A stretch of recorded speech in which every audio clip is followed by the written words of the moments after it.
Que le Seigneur vous bénisse. Je salue nos internautes, ceux qui sont sur Facebook. Je profite encore pour souhaiter de meilleurs vœux à tous ceux qui nous écoutent et aussi à vous qui n'étiez pas là le premier dimanche du mois. Nous avons eu un excellent message, service même le premier dimanche du mois. Nous avons eu un message qui a été une commission du Seigneur pour son peuple. Se lever du bon pied. Bon temps, mauvais temps, on se lève du bon pied. Amen. J'étais tellement bénie que durant toute la semaine, je relisais mes notes sur ce message puissant que le pasteur Charlie, qui n'est pas là, nous avait apporté. Amen. Êtes-vous prêts pour écouter la parole de Dieu?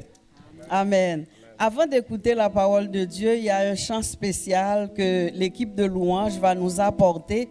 Et au cours du message, je vous expliquerai pourquoi ce chant, qu'est-ce qui est arrivé avec ce chant. Et on va chanter avec l'équipe de louange.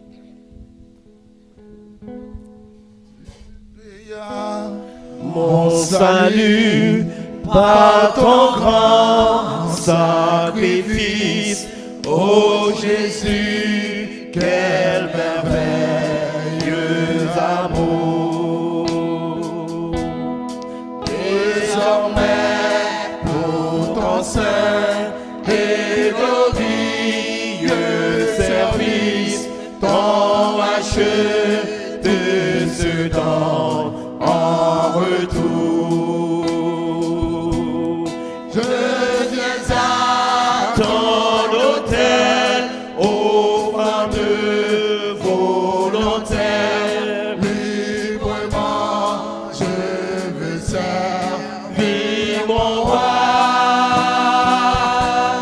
Je ne veux désormais que ta gloire, ô mon Père, ne vivre que par toi, que pour toi. À tous ceux que je suis, prends mon cœur et mon âme, que tout mon être soit livré. Contrôlé par l'esprit, animé de ta flamme et de ta parole pénétrée. Je viens à ton autel, offrant de volontaire. Librement, je veux servir mon roi. Je ne veux désormais que ta gloire, ô mon Père, ne vivre que par toi, que pour toi. Seigneur, de jour en jour, transforme à ton image, ton enfant, ton heureux racheté. Devant moi n'est qu'un but jusqu'au bout du voyage. Je connaîtrai faire de ta volonté. Je viens à ton autel, offrant de volontaire. Librement, je veux servir mon roi. Je ne veux désormais que ta gloire, ô mon Père, ne vivre que par toi, que pour toi. Je viens à ton autel, offrant de volontaire.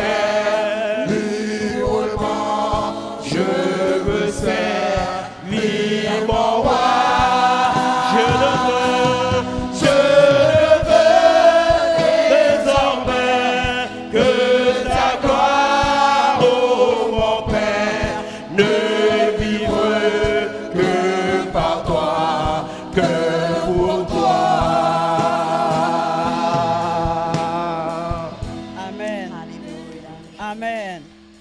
Que le peuple de Dieu dise Amen. Peuple de Dieu, j'aimerais que vous lisiez avec moi le refrain de ce chant. Si Louise peut l'envoyer, le refrain du chant dit « Je viens à ton autel, offrande volontaire. Je viens, c'est moi qui viens à ton autel, offrande volontaire, librement, personne ne me force, librement. Je veux servir mon roi.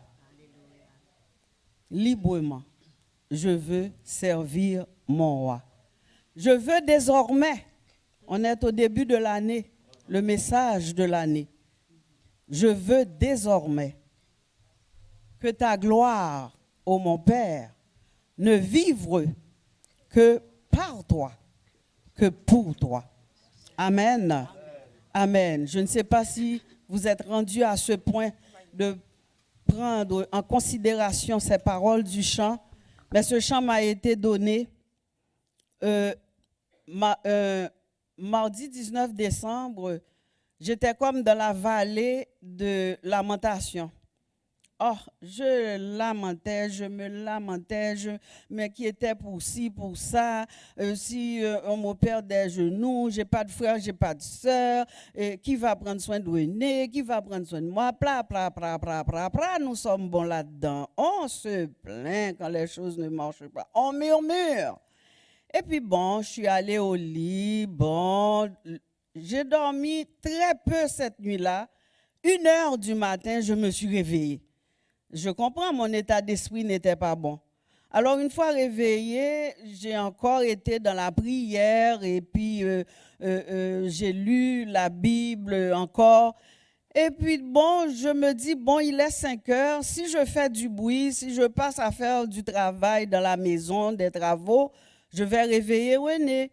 Alors, j'ai dit, oh, je vais m'allonger un peu, lui donner la chance de récupérer, vu qu'il dort mieux le matin. Et puis le sommeil m'a emporté. Ça fait la 2e fois que je me suis réveillée en sursaut 9h du matin. Ce n'est pas quelque chose qui m'arrive souvent là. Mais j'étais plongée dans un rêve. Je trouve que c'est important que je vous partage ce rêve et pourquoi ce chant. J'étais dans une réunion, puis je me voyais qui chantait à tue-tête, je viens à ton autel. Mes amis, je chantais. De tout mon être, là. Je viens à ton autel, offrande volontaire. En tout cas, j'ai chanté. Mais je ne voulais pas garder ça juste seul. Je suis allée chez une amie sans annoncer ma visite. Et le mari de l'amie m'a ouvert la porte. Quand je suis à l'intérieur de la maison, j'ai vu mon amie s'asseoir, ma fille et sa fille. Oh, elles étaient dans une grande conversation. Alors j'ai dit à l'amie, passe-moi ton chant d'espérance dans lequel se trouve ce chant, je veux savoir quel message le Seigneur me donne. Dans le songe, tout ça s'est passé. Et puis, elle m'a donné un carnet de notes. J'ai dit, c'est le livre de chant que je veux avoir. Puis, elle s'en est pas occupée. Puis, je me suis mis encore à chanter, je viens à ton autel, je viens à ton autel.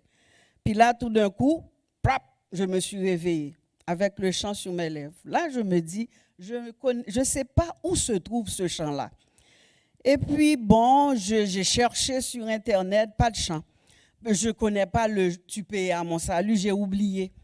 Et puis, tout d'un coup, j'ai une amie aux États-Unis qui m'a envoyé une note.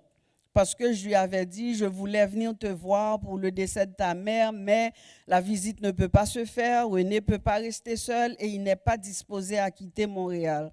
OK. Fait que l'ami me répond, c'est pas grave, Nicole. Au contraire, lis ça. Elle m'a envoyé, je m'abandonne à toi. Qui peut me dire que Dieu ne parle pas? Est-ce que quelqu'un ici peut me dire qu'il n'entend pas la voix de Dieu? Remets ta vie de prière, de consécration en ligne. Parce que Dieu parle, tantôt d'une manière, tantôt d'une autre. Je me faisais des inquiétudes Puis il m'a dit, je viens à ton hôtel. Je me faisais des inquiétudes, librement je veux servir mon roi. Je me faisais des inquiétudes, l'ami qui ne sait pas qu'est-ce qui s'est passé la nuit, ça c'est le mercredi 20 décembre, et puis tout d'un coup, elle m'écrit le couplet et le refrain d'un autre chant qui s'appelle « Je m'abandonne à toi ». Fait que j'ai dit, waouh, Dieu sait parler. Alors, entre-temps, j'ai encore écrit, j'ai dit, voici avec quoi je me suis réveillée. Peux-tu me dire où se trouve ce chant? C'est là que j'ai trouvé, c'est le 106, Mélodie joyeuse, tu payas mon salut. Alors, j'ai été lire le chant. J'ai dit, OK, Seigneur, OK. Je me suis mis à pleurer, à demander pardon à Dieu pour mes plaintes, mes murmures, et puis mes pitiés de soi, puis tout ça. J'ai dit, pardon Seigneur, pardon, tu as pris soin de moi pendant 75 ans. J'ai passé 9 mois dans le sein de ma mère, 75 ans sur cette terre. Tu as toujours pris soin de moi. Pourquoi je m'inquiète autant alors que je suis prompt à encourager les autres, à leur dire que Dieu est là? Prends courage, ça va aller. Jésus ne t'abandonne pas. Je le dis souvent, à la plupart d'entre vous. Maintenant, je suis face à une situation, je commence d'avance à me faire des inquiétudes. Alors, le Seigneur m'a rappelé à l'ordre. On applaudit le Seigneur.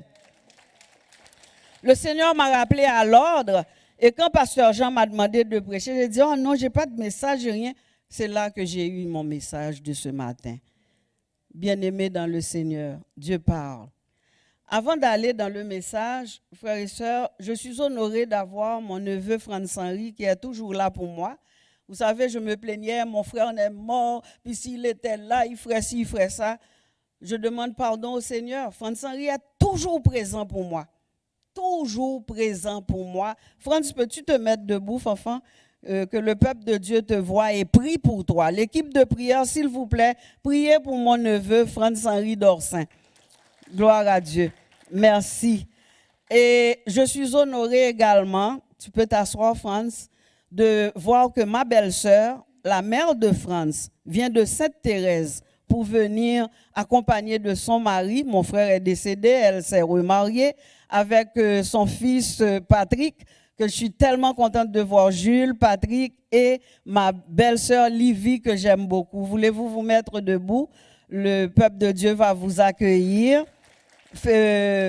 Jules, vous vous mettez debout. C'est la première fois que vous venez à Montréal, à l'église Vie d'Espoir. C'est notre église. Patrick, tu te mets debout, mon cher Patrick. Waouh, on les acclame, on les applaudit. Alors, gardez-les en prière, s'il vous plaît. J'ai 4 neveux. De cette belle dame-là, et puis dont Franz-Henri est le fils aîné. Asseyez-vous, merci d'être venu, je suis bien honorée. Gloire à Dieu. Je bénis le Seigneur. Bien-aimés, merci pour vos prières.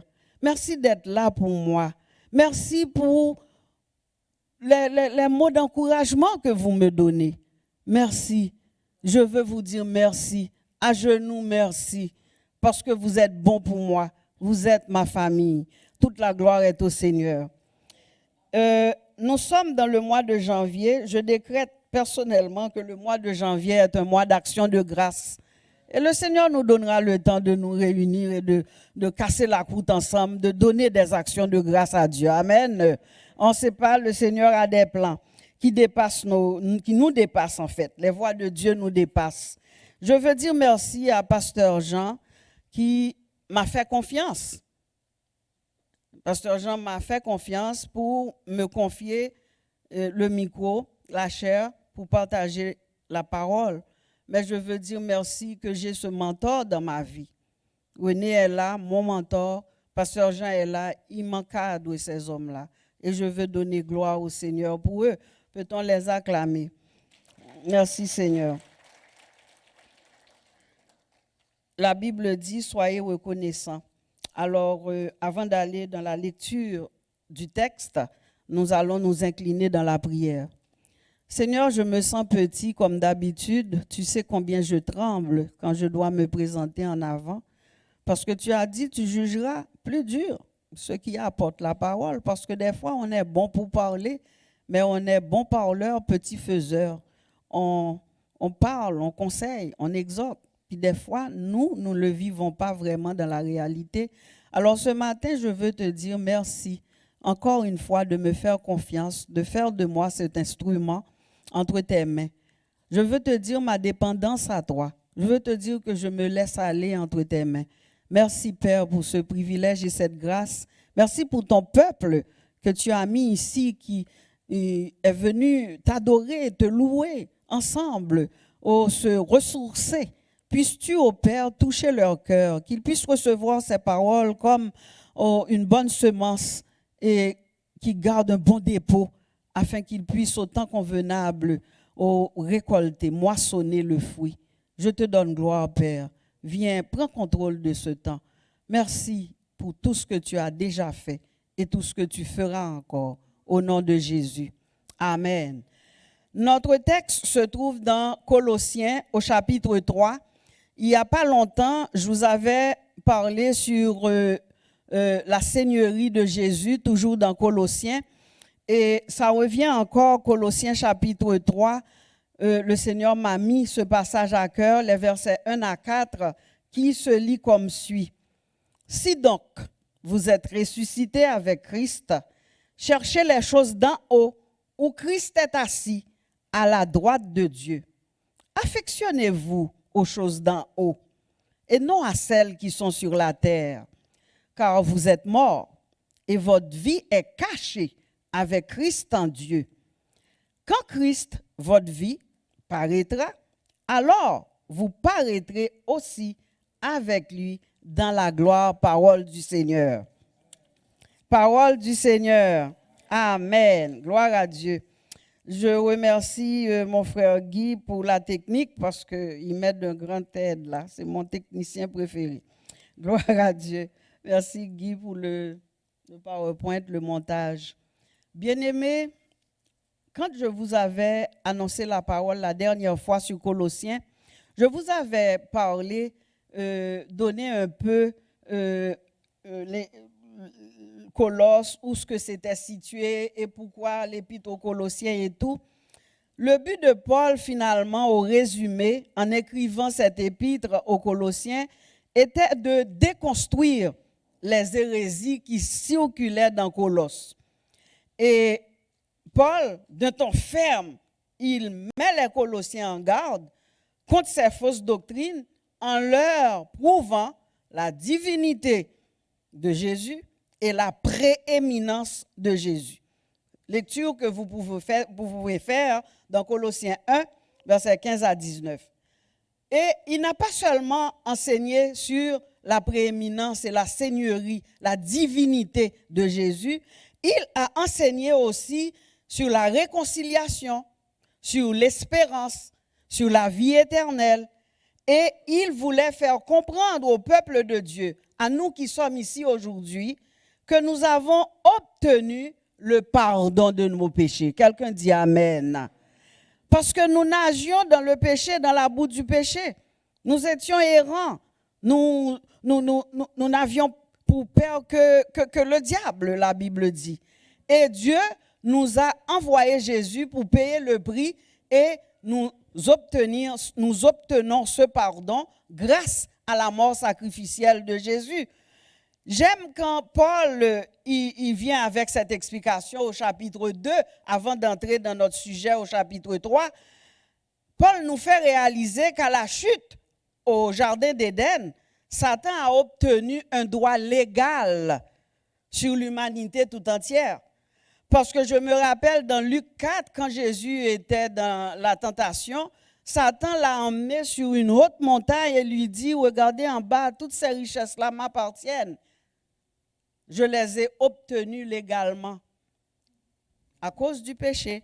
Alors c'est un droit légal, voilà pourquoi Paul va nous dire que ce droit légal que Satan a sur l'humanité à cause du péché du Jardin d'Éden, c'est un document juridique. Paul le traite de cette manière-là parce qu'il dit que c'est un acte qui a été rédigé et les dispositions de cet acte indiquent que nous sommes coupables parce que c'est nous qui avons donné ce droit-là à Satan en parlant de nos premiers parents. Amen. Et Christ, par sa mort sacrificielle sur la croix, a rendu nul ce document juridique et nous en sommes libérés. Amen. nous en sommes libérés. Paul le confirme, parce que dans Colossiens 2, Paul va dire, il a effacé l'acte dont les ordonnances nous condamnaient, l'acte qui subsistait contre nous, dont les ordonnances nous condamnaient, Jésus l'a détruit et il l'a cloué à la croix. Acclamons le Seigneur. C'est là que nous avons notre liberté. Désormais, les autorités, les pouvoirs, les dominations sont sous nos pieds. Amen. Ils n'ont aucun pouvoir sur nous. Sûr, dans notre chair, il va nous attaquer. De toute manière. Mais nous avons la victoire sur ces attaques. Amen. Amen. Bien-aimés dans le Seigneur, désormais, nous chrétiens, nous pouvons marcher dans la victoire, la délivrance, parce que cette liberté est acquise par Christ notre Sauveur. Nous ne sommes plus sous le joug de Satan. Il n'a aucun pouvoir sur nous, parce que nous avons changé de statut, nous avons une nouvelle identité, nous sommes réconciliés avec Dieu. Amen. L'épître aux Colossiens pouvait être divisée en deux parties. C'est un épître que j'aime beaucoup. La première partie, c'est la question doctrinale sur le salut, la divinité de Christ et la liberté que nous avons obtenue par la croix. La deuxième partie, c'est plus sur la vie pratique. Paul nous apprend comment vivre la vie chrétienne. Amen. Amen. Et nous avons besoin de ses conseils. Il a donné ses conseils à ses lecteurs à Colosse. Ces lectures-là nous est très utiles maintenant. Pourquoi? Parce que nous vivons à peu près les mêmes choses que de ce temps-là. Donc les conseils de Paul nous concernent aujourd'hui. Mais pour entrer dans ce texte, la première chose que je vois, mon premier point va être ressusciter avec Christ. Pourquoi je mets l'emphase sur ressusciter avec Christ? Paul commence le texte par « si donc ». En voulant dire c'est réglé, nous avons notre liberté, notre délivrance en Jésus. Là, il dit « Colossiens, si donc vous êtes ressuscités ». Vie d'espoir, puisque vous êtes ressuscités. C'est ça que ça veut dire pour renforcer la réalité que nous, les croyants, sommes non seulement morts avec Christ, mais aussi ressuscités avec lui. Laissez-moi vous dire, et vous le savez déjà, toute la Bible, quasiment, les prophètes, tout parle de, même depuis David, parle de la résurrection de Jésus, parle que Jésus est ressuscité.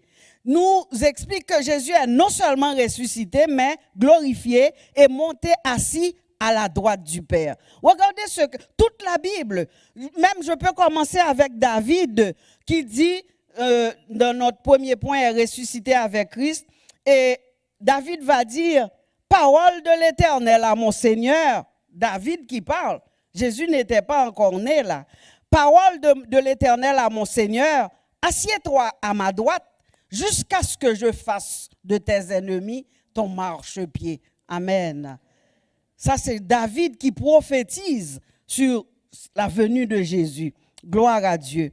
Maintenant, Pierre a parlé de cette venue, de la position de Jésus. Pierre en a parlé. Plusieurs prophètes, apôtres ont parlé, hommes de Dieu ont parlé sur la résurrection de Jésus. Et même, vous allez voir que Paul relate que Jésus est non seulement assis à la droite du Père, il intercède pour nous. Alléluia, amen. Là où tu es assis, Jésus glorifié, assis à la droite du Père, prie pour vous, prie pour moi, prie pour nous. Amen. Quelle grâce, quel privilège. Il va dire, Christ est mort, bien plus, il est ressuscité, il est assis à la droite de Dieu. Qu'est-ce qu'il fait? Qu'est-ce qu'il fait, l'Église de Dieu? Qu'est-ce qu'il fait? Vous devez avoir cette conviction que là où vous êtes, que vous faites de bonnes ou de mauvaises choses, Jésus est là, il intercède pour vous. Amen. C'est des choses qui doivent être claires dans notre tête, là, dans notre pensée. Jésus intercède pour nous. Et Paul nous donne une assurance dans Romains. il va nous dire, nous avons été ensevelis avec lui par le baptême en sa mort, afin que, comme Christ est ressuscité des morts par la gloire du Père, de même nous aussi, nous marchions en nouveauté de vie. J'ai souligné nouveauté de vie parce que les choses anciennes sont et toutes choses sont devenues. Amen. Toutes choses sont devenues nouvelles. Et je fais une parenthèse pour parler sur le baptême d'eau. Le baptême d'eau, c'est un symbolisme qui nous dit, si vous n'êtes pas encore baptisé, venez voir Pasteur Jean après. Parce que ça, le symbole, c'est que tu es plongé dans l'eau, tu as laissé la vieille nature morte en bas et tu es relevé, ressuscité avec la nouvelle nature. Avec la nouvelle nature. Ce symbolisme veut dire que nous sommes morts avec Christ. Mais nous ne sommes pas restés morts. Nous sommes aussi ressuscités en une vie nouvelle. L'Église répétait vie nouvelle. C'est vous, vous avez une vie nouvelle. Que Satan ne vous tienne pas captif parce que vous ne lui appartenez plus. Vous avez cette liberté en Jésus. Laissez-moi vous dire qu'il est naturel comme enfant de Dieu, avec une vie nouvelle, que nous cherchions les choses qui sont là-haut, où notre chef est assis, oui ou non? Amen. N'oubliez pas que Paul, dans Éphésiens, avait dit que Christ est le chef suprême, Éphésiens 2, de l'Église. Et même dans Colossiens, il va dire que Christ est à la tête de l'Église. Donc, nous avons compris que Christ est à la fois le chef et la tête de l'Église. Amen. Il est le chef et il est à la tête de l'Église. Donc, nous sommes en sécurité. Nous sommes dans un bon royaume. Amen. Voilà pourquoi Paul encore va dire dans 2 Corinthiens 5,15, il va dire que, suite à cela, que nous sommes ressuscités, il nous a fait asseoir ensemble dans les lieux célestes en Jésus-Christ et qu'il est mort pour tous afin que ceux qui vivent ne vivent plus pour eux-mêmes, mais pour celui qui est ressuscité, pour celui qui est mort et ressuscité avec eux. Donc ça veut dire que notre vie ne nous appartient pas. Nous vivons désormais pour Jésus. Amen. Ce qui m'amène à vous dire la première recommandation de Paul, qui est une recommandation pratique, cherchez les choses d'en haut.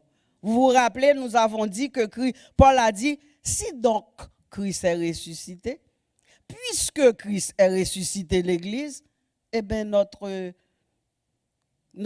part, c'est de chercher les choses d'en haut. Pourquoi Dieu m'a donné ces paroles? C'est parce que je focalisais les choses d'en bas.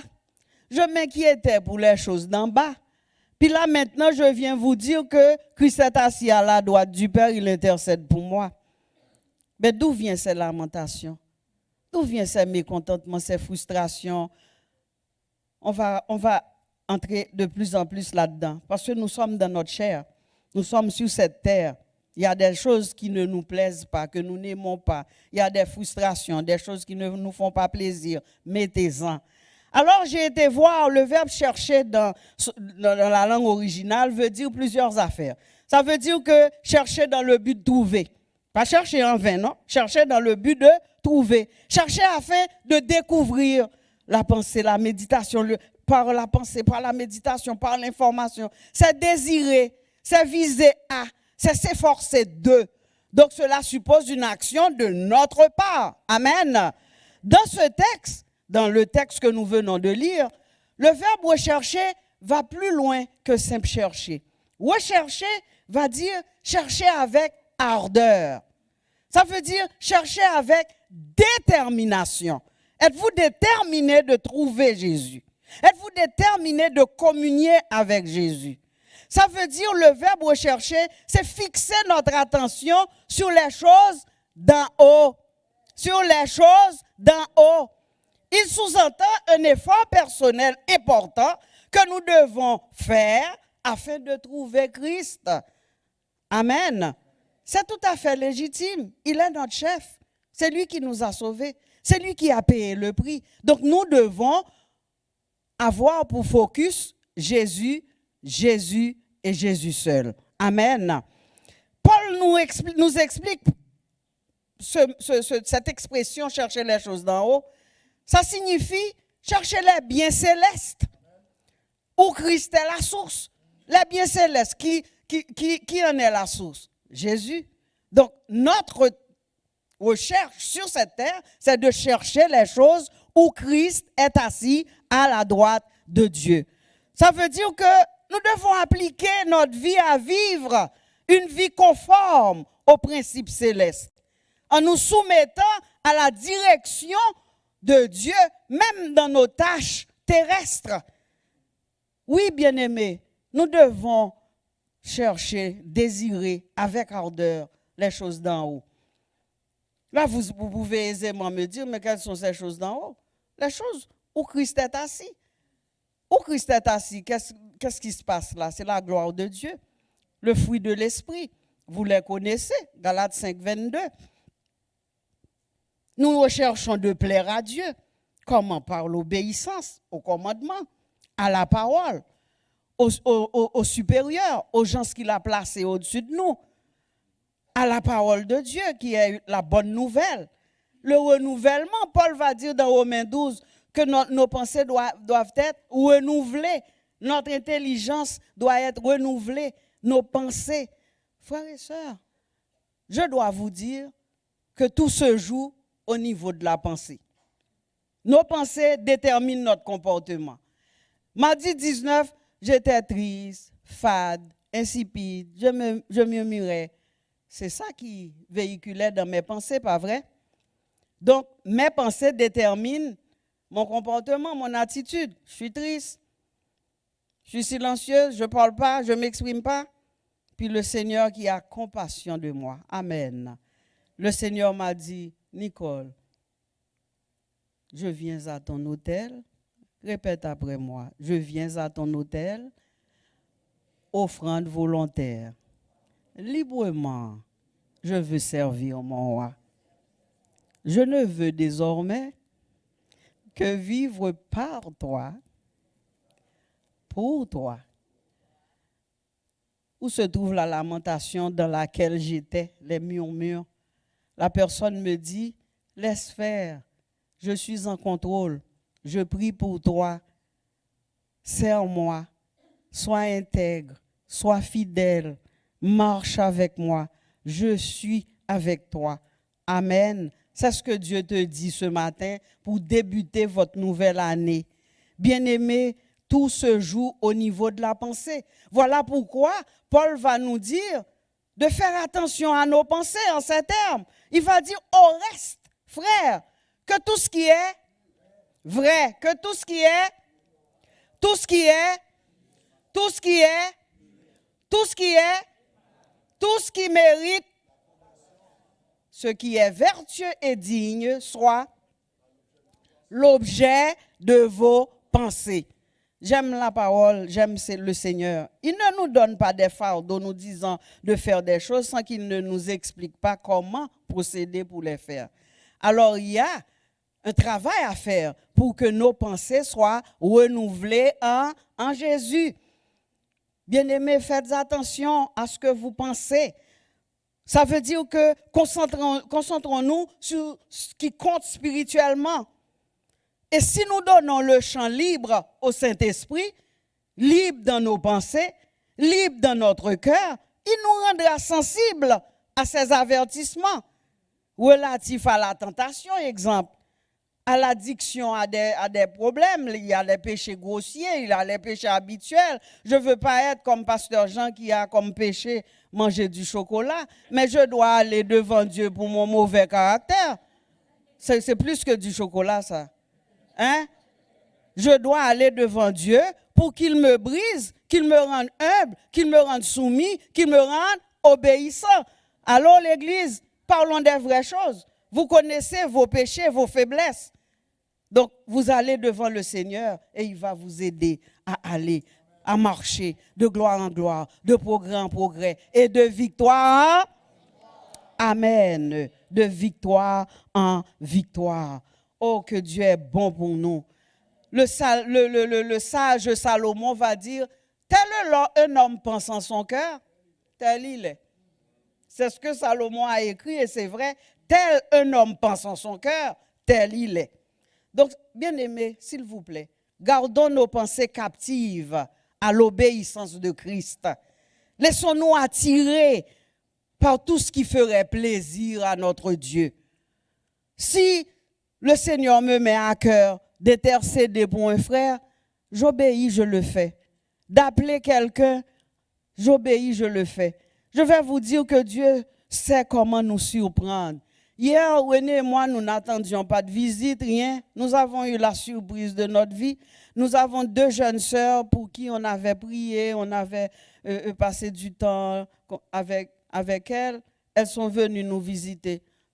Un gros bouquet de fleurs, une enveloppe chargée de sous.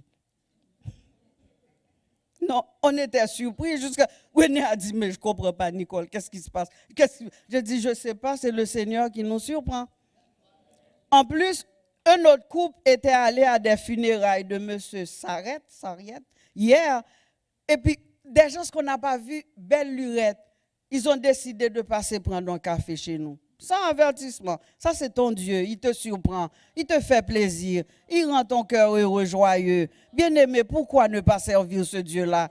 Pourquoi rester dans la vallée des lamentations? Hey, Nicole, wake up là. Ton Dieu est là, il prie pour toi et il pourvoit à tes besoins. Et c'est la même chose pour Paul, pour Bernadette, la même chose pour chacun de nous, la même chose pour toi, Odilon. Jésus est là, il prend soin de toi, il prie pour toi, il t'aime, mon gars. Amen. Ton Dieu est là. Oh, j'ai chaud, bien-aimé, j'ai chaud.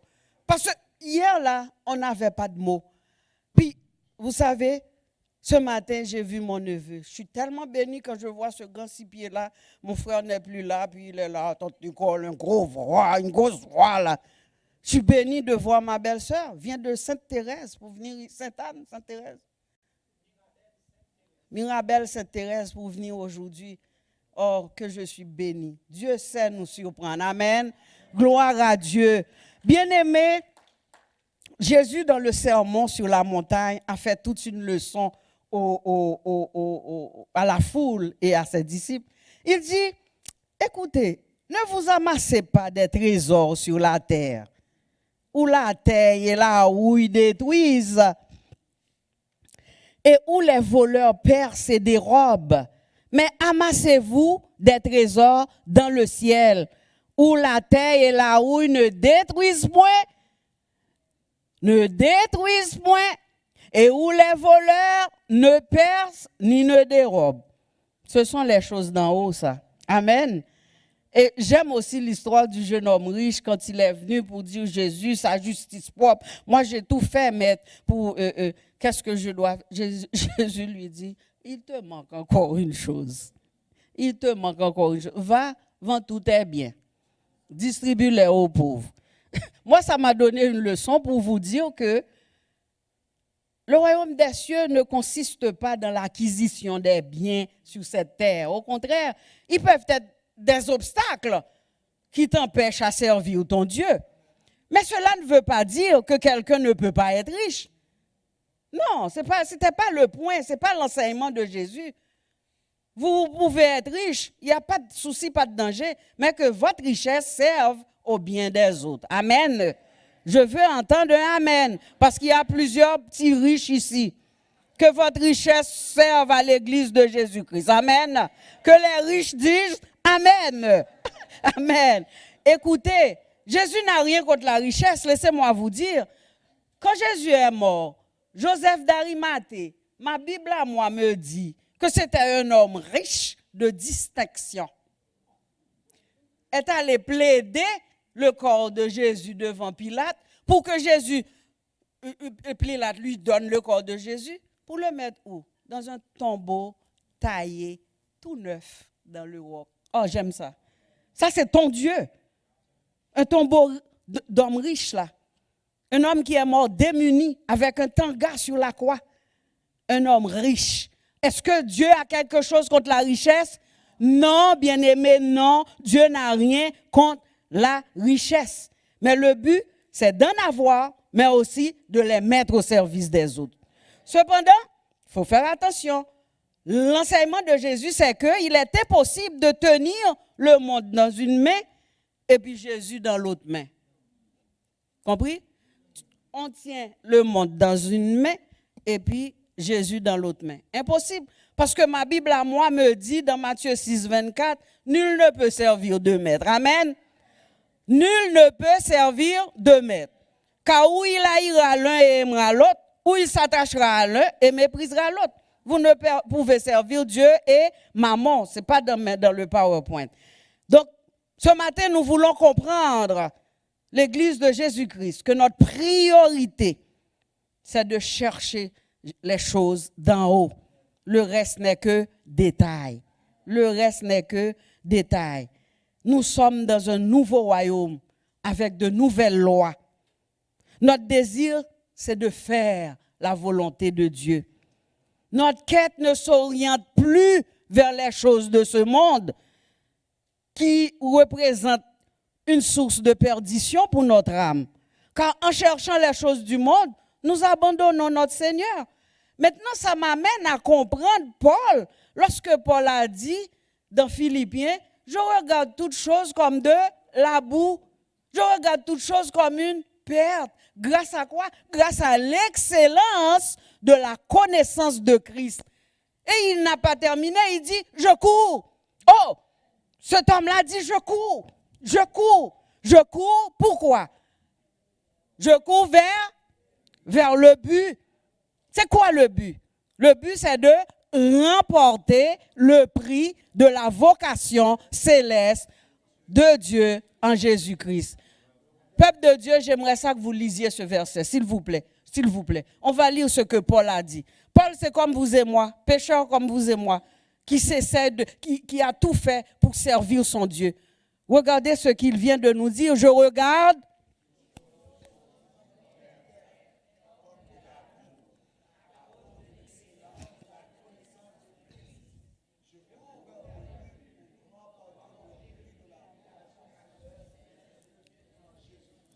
Amen. Vous avez vu, voici le but de Paul, c'est de courir. C'est aussi notre but. Pour 2023, c'est notre but. Si vous priez une fois, priez 2 fois, 3 fois. Si vous jeûniez une fois, jeûnez 2 fois, 3 fois. Faites plus cette année en 2023. C'est parce que ce que je sens en moi que Dieu nous appelle à une consécration, un abandon. En tout cas, pour ma part, c'est ça ce qu'il m'a dit. Abandonne ta vie, abandonne-toi, tes craintes et tes vœux à la grâce infinie. Lui qui trace les routes au monde comme au vent, conduira sans nul doute les pas de ses enfants. Amen, amen, amen, amen. Gloire à Dieu.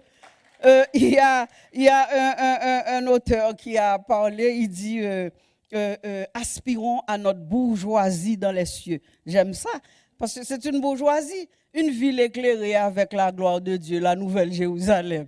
J'ai hâte. Éclairée avec la gloire de Dieu. Hein? Il n'y a ni pleurs, ni douleur, ni petits genoux, ni taille d'eau fait mal. Pas de ça dans la nouvelle Jérusalem. Alléluia, amen. Ni pleurs, ni chagrin, ni douleur. Alléluia. Nous serons en présence de notre Seigneur. On va le voir face à face. Face to face. Alléluia. Moi, je pensais que vous alliez être excités d'entendre ça. Amen. J'aime l'apôtre n'a pas fini avec nous. Il nous a dit de rechercher. Mais il a dit plus que rechercher. Il a dit, affectionnez-vous des choses d'en haut. Affectionner, la racine, c'est affection. La racine d'affection, c'est affect. Et l'affect veut dire émotion, passion, sentiment. Nous devons être passionnés pour Jésus. Amen. Développez cette passion pour Jésus. Si vous n'avez pas l'habitude de lire la Bible, commencez à la lire. Ça va vous faire du bien. Quand vous êtes découragé, la parole va vous relever. La parole va vous encourager. La parole va vous donner le goût de vivre. Dites-moi, y a-t-il quelque chose d'autre qui peut remonter votre morale? Même si vous vouliez avoir ce veston, vous l'avez, vous portez une fois, vous êtes fatigué. Je me rappelle quand on était venu au Québec en 72, notre folie, c'était d'avoir une télévision. Après notre mariage en 72, on a la télévision. Et puis après, oh, c'était d'avoir une maison. On a la maison. Et puis après, oh, c'était l'auto. On a l'auto. Et puis après. Vous comprenez? On est dans une course. C'est comme on est devenu insatiable. Plus des choses qu'on veut, plus on les a, moins on est satisfait. Mais cherchez votre satisfaction dans les choses d'en haut. Affectionnez-vous des choses d'en haut. Alors Paul parle le langage profond avec nous. Il insiste il met l'emphase sur ce verbe, car il fait consister cette recherche des choses qui sont en haut, non dans les actes extérieurs, mais dans l'affection, dans la pensée, et dans ce qu'il y a de plus intime en vous. Quand vous êtes couché seul le soir, hein? Jésus, je t'aime. Merci pour la respiration.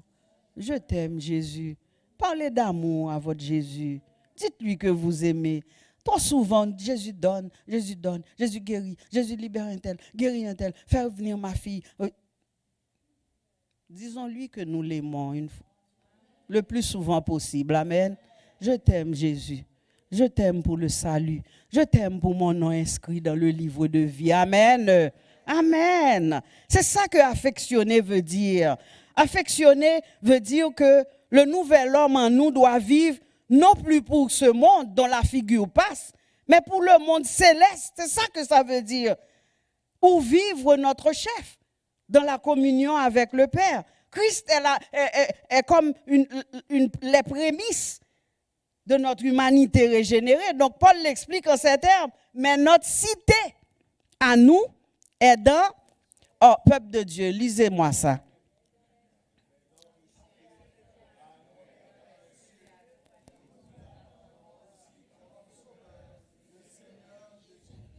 Amen. Notre cité à nous, est-ce que c'est sur cette terre? Oh que non. Oh que non.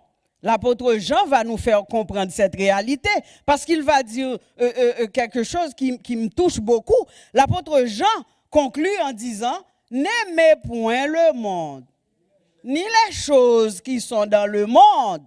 Si quelqu'un aime le monde, Dieu parle à quelqu'un là ce matin. On remet les choses en place là dans notre vie. On fait un petit remue-ménage, un nettoyage. On fait un nettoyage d'hiver, mais il faut faire on fait un nettoyage de printemps, mais il faut faire un nettoyage d'hiver. C'est notre parole là pour 2023. Lisez pour moi avec conviction, s'il vous plaît. C'est la parole de Dieu. Jean dit, n'aimez point le monde, ni les choses qui sont dans le monde. Si quelqu'un...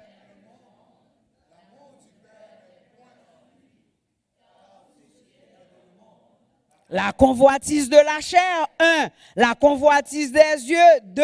L'orgueil de la vie, 3. Ne vient point du Père, mais vient du monde. Et le monde, et sa convoitise, mais celui qui fait la volonté du Père demeure éternellement. Amen. Acclamons le Seigneur. Bien-aimés, affectionnez-vous des choses d'en haut. Affectionnez-vous des choses d'en haut.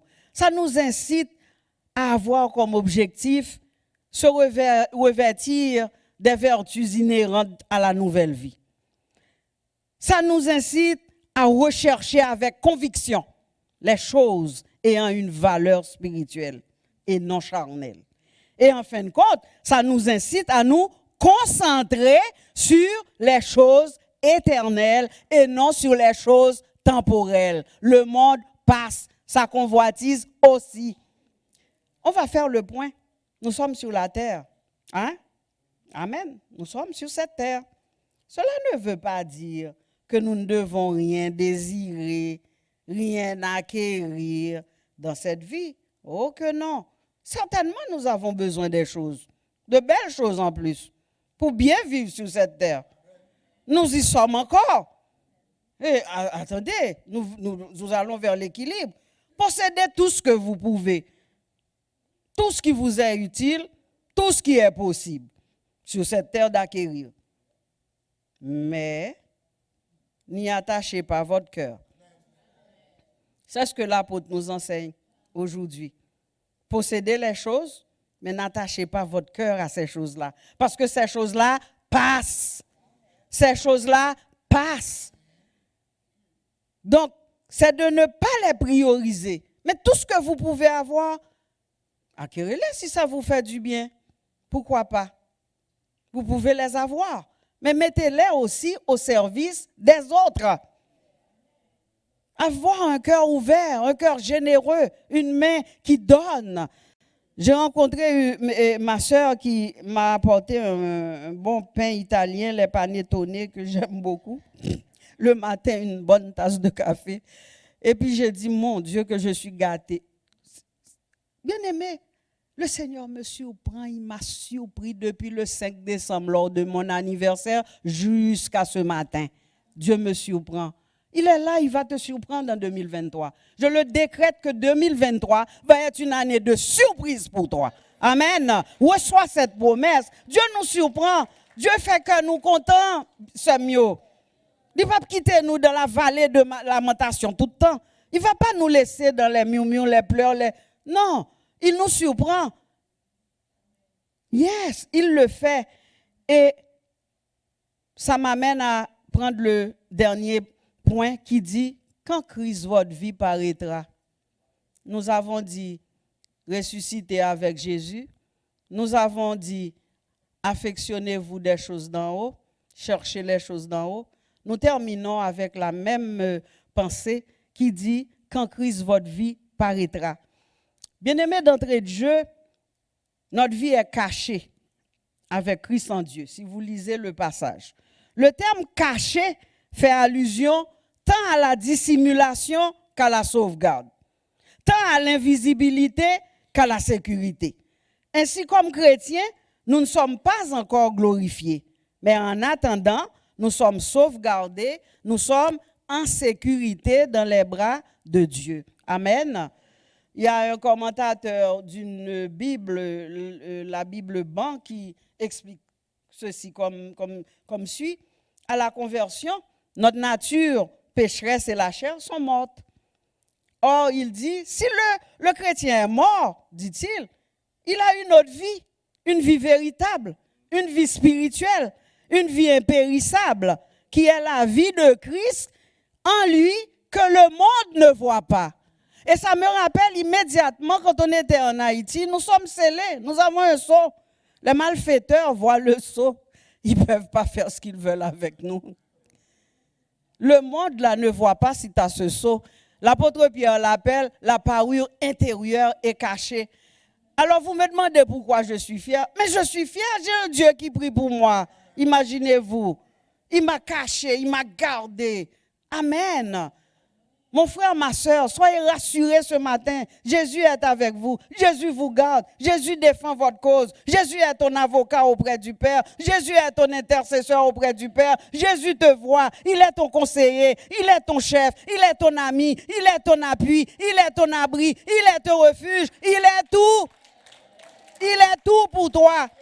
Il est tout pour toi. Amen. Et ce que j'aime, c'est que la parole me rappelle que quand Jésus était sur la terre, il a beaucoup souffert, oui ou non? Il a souffert jusqu'à la mort de la croix. Alors ne soyez pas surpris si vous souffrez quelques épreuves.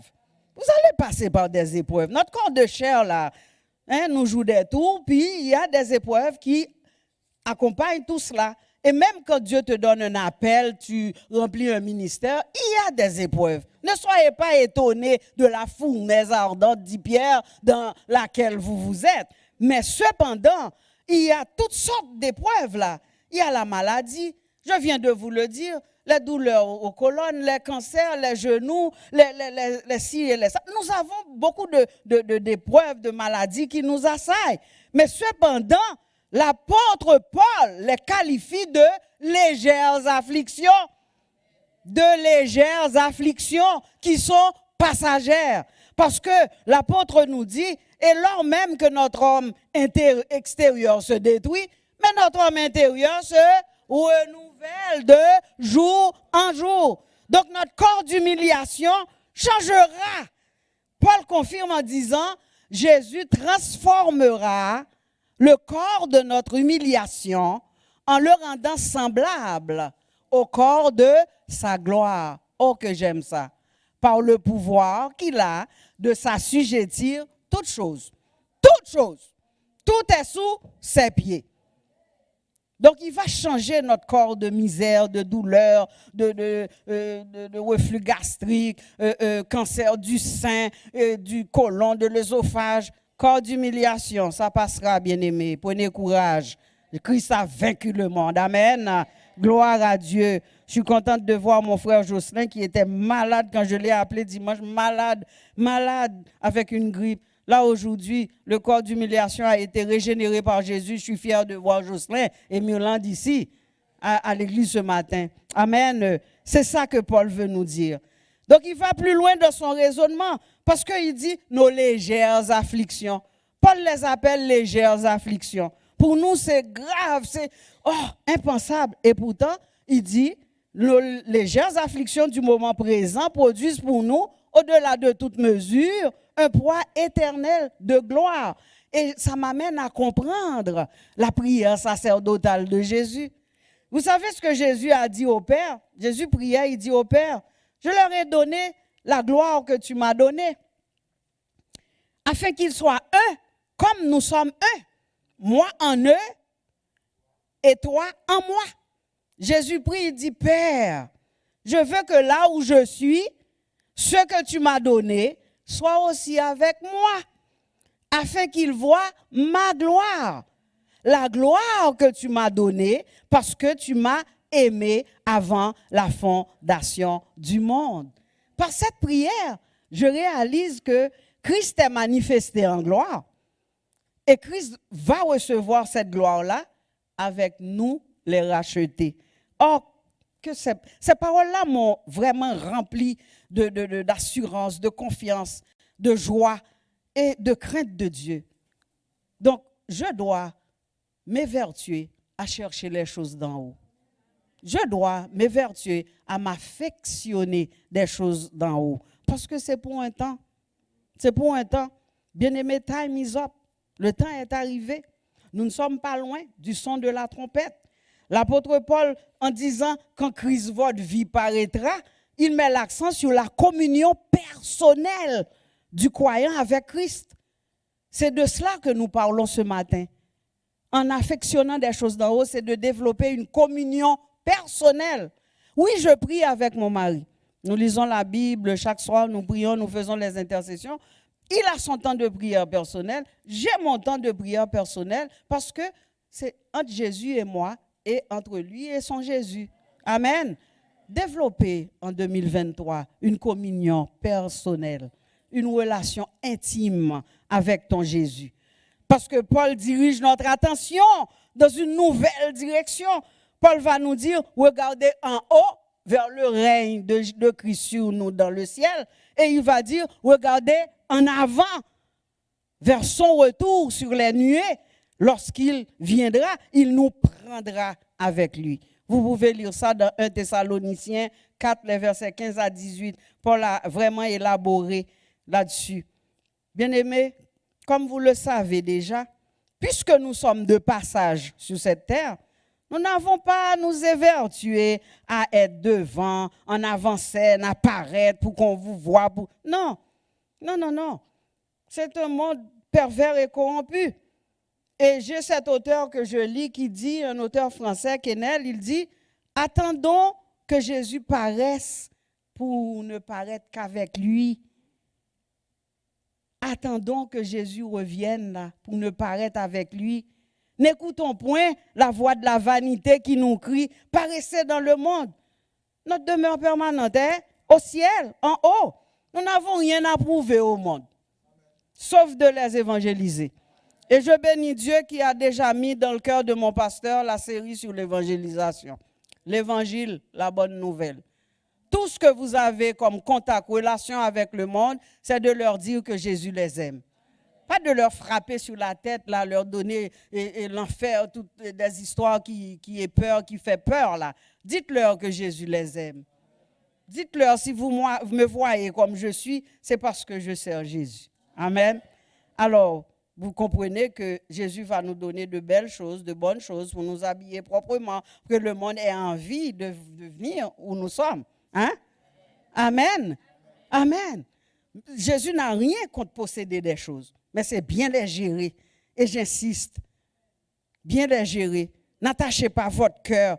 Quand la trompette va bientôt sonner, on les laisse toutes et puis on monte. Alléluia. Et ce temps n'est pas loin de venir. Donc, nous avons compris ce que le Seigneur veut nous dire ce matin. Notre deuxième message de l'année.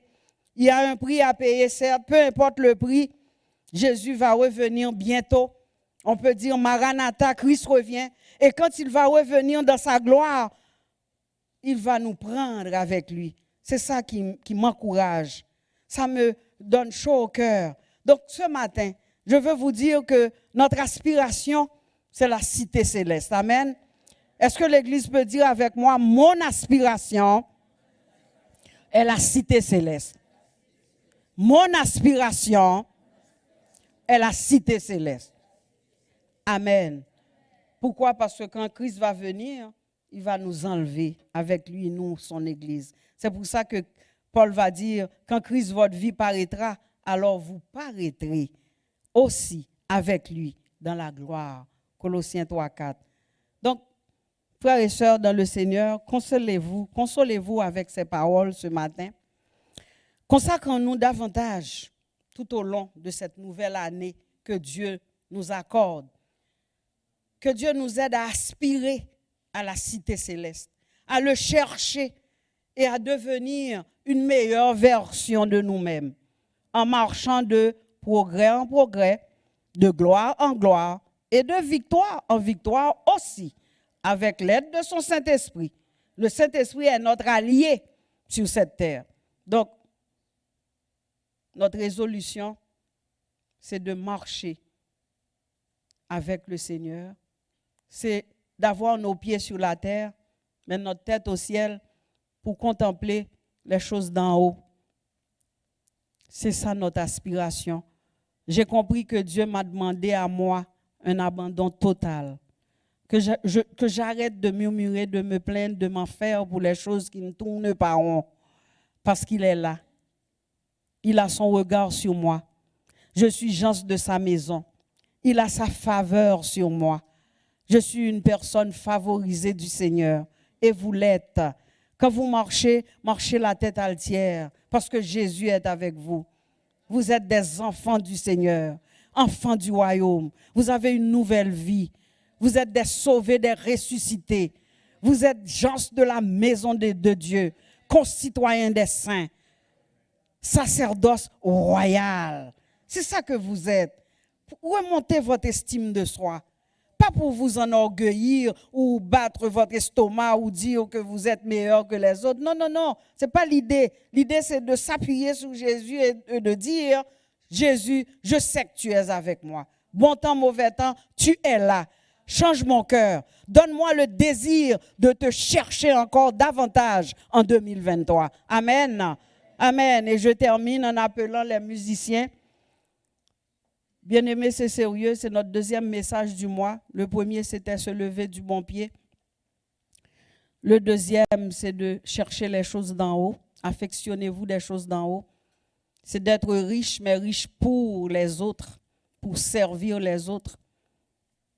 C'est de marcher dans l'humilité.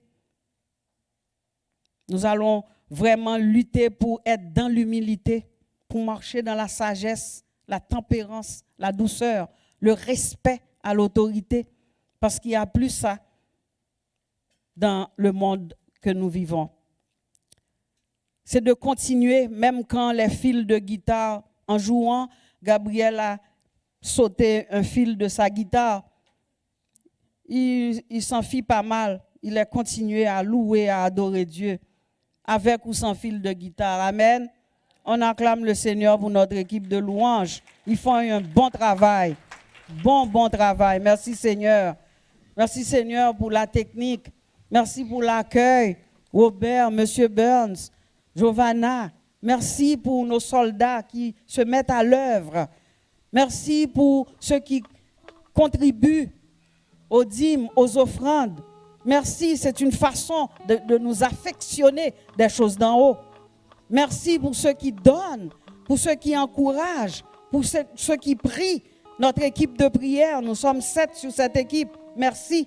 Merci pour le soutien que vous donnez au pasteur, à sa femme, à sa famille. Merci.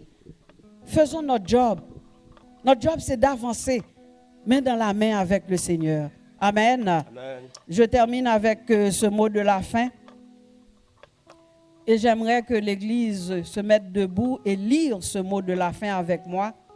Je nous exhorte en ce début d'année les conseils de Paul dans le texte qui se lit comme suit. Allez-y l'Église, de toute votre pensée.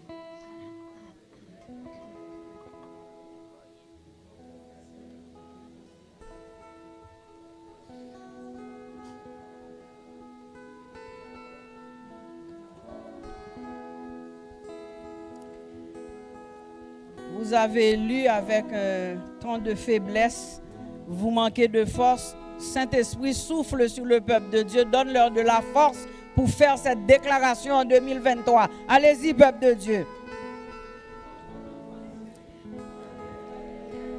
Amen.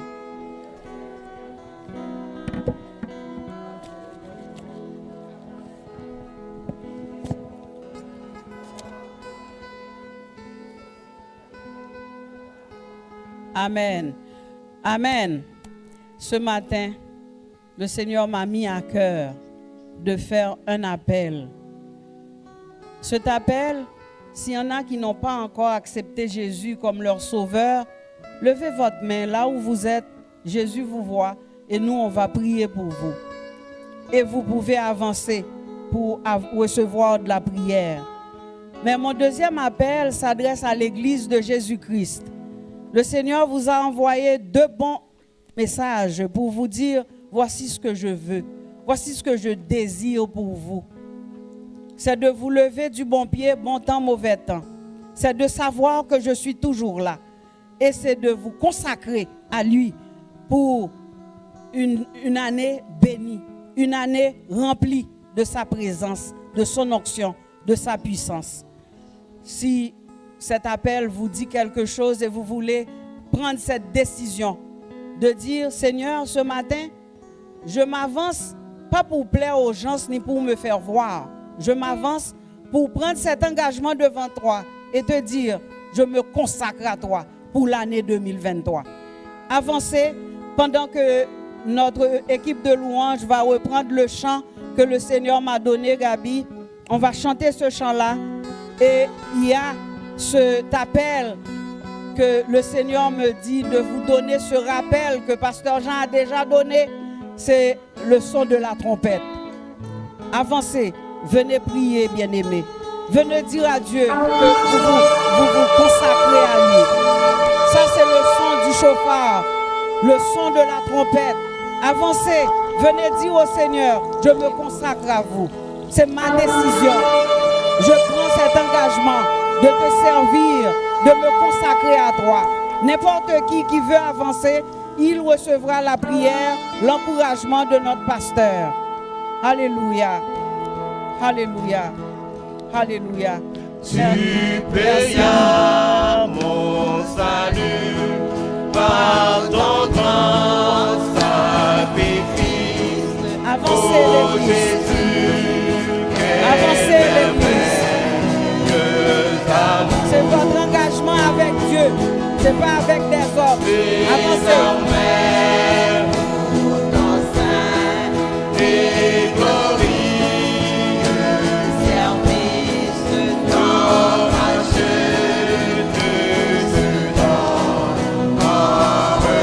Amen. Alléluia. Prenez votre engagement personnel avec Dieu.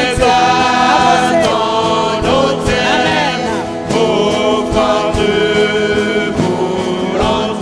Adorez Dieu. Levez vos mains.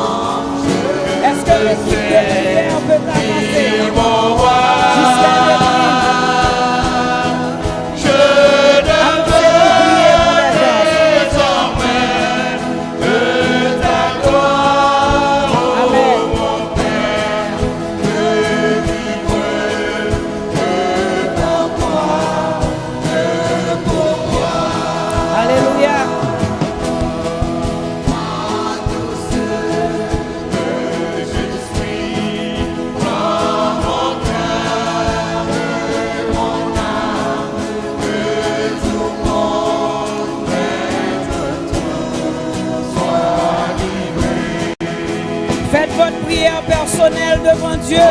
Dites-lui, vous vous consacrez à lui. Offrez-lui votre offrande ce matin. C'est le point de départ de l'année. Alléluia. Remettez-lui votre vie, vos soucis, vos murmures, vos problèmes. Il est là, il vous écoute. Avancez, avancez l'église. Oui, je viens à ton autel. Offrande volontaire. Librement. Je veux servir mon roi. Amen. Alléluia. Je ne veux désormais que ta gloire, oh mon Père, ne vivre que pour toi.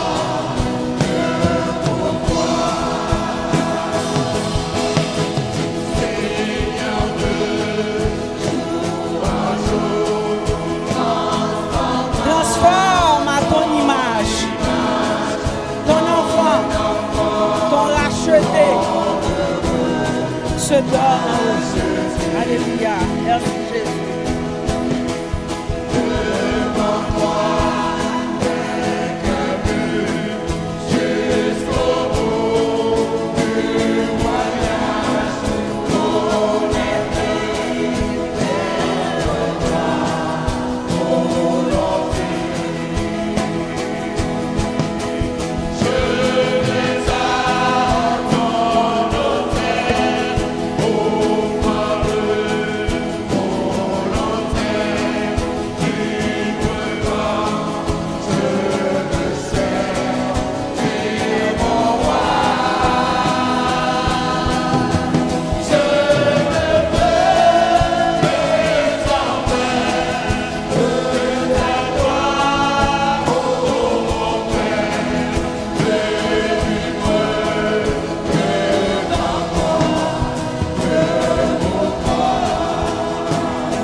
Alléluia.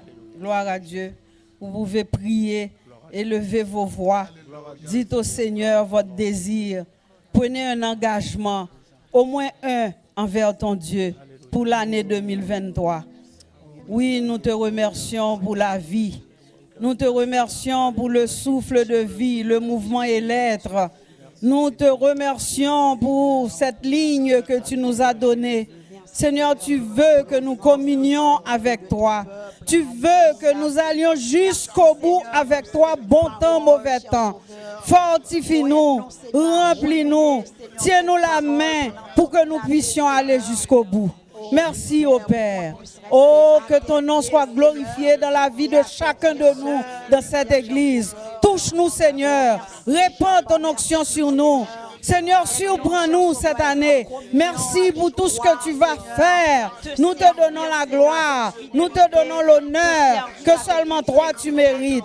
Reçois l'adoration. Reçois la louange, l'honneur et la gloire. Nous bénissons ton nom. Nous exaltons ton nom. Ce matin, nous voulons dire comme David, mon âme bénit l'Éternel. Que tout ce qui est en moi bénisse son Saint-Nom. Oui, mon âme bénit l'Éternel. Et n'oublie aucun de ses bienfaits. Merci Seigneur. Louange et gloire à ton nom. Merci Père. Nous te donnons toute la gloire. Nous bénissons ton nom. Nous te disons merci pour ce si grand salut. Merci pour ce plan parfait que tu as tracé pour nous. Reçois la gloire. Reçois l'adoration. Avec vous, Pasteur Jean, pour clôturer le message. Seigneur, merci pour la vie, pour la respiration, pour le mouvement et l'être. Merci pour la vie éternelle. Alléluia. Gloire à toi. Oh, sois béni, Seigneur, sois exalté, sois élevé. Alléluia. Je t'aime, Jésus. Alléluia. Oh, alléluia, alléluia. Alléluia, alléluia. Qui veut dire merci au Seigneur pour l'excellent message qu'on a reçu ce matin, frères et sœurs? Merci, Seigneur. Combien ont vu la différence entre la Nicole qui se plaignait il y a quelque temps et la Nicole maintenant qui veut juste rendre gloire à Dieu? Pourquoi? Parce qu'elle a été rencontrée à l'autel lorsqu'elle s'est avancée devant Dieu. Frères et sœurs, ne nous privons pas en 2023 d'aller dans la présence de Dieu afin d'être secourus. Parce que ni ton pasteur, ni ton conjoint, ni tes plus proches amis. Il y a une limite à ce que tes proches peuvent faire pour toi, mais il n'y a aucune limite à ce que Dieu peut faire pour toi. Et un jour, on va être avec lui pour l'éternité, mais lui, il est avec nous pendant qu'on est sur la terre. Je suis d'accord avec Nicole, il n'y a rien sur cette terre qui peut nous rassasier. L'Ecclésiaste le dit, tout est vanité, mais combien savent et comprennent avec moi que si on sert le Seigneur, il n'y a aucune vanité là-dedans. C'est la chose à laquelle Dieu nous appelle à faire. Venir dans sa présence, recevoir son amour, ses promesses. Nous qui appartenons à la cité céleste et non à ce monde, ne laissons pas... Est-ce que vous êtes d'accord avec moi? On ne laissera pas ce monde avec toutes ses convoitises, ses artifices nous attirer à lui. Nous allons nous battre pour la gloire de Dieu en 2023. Si vous êtes d'accord, dites un grand Amen. Amen, amen, amen. On va terminer encore avec un chant de joie ce matin pour donner la gloire à Dieu. Juste avant de saluer les uns les autres. Merci, ma soeur Nicole, pour cet excellent message.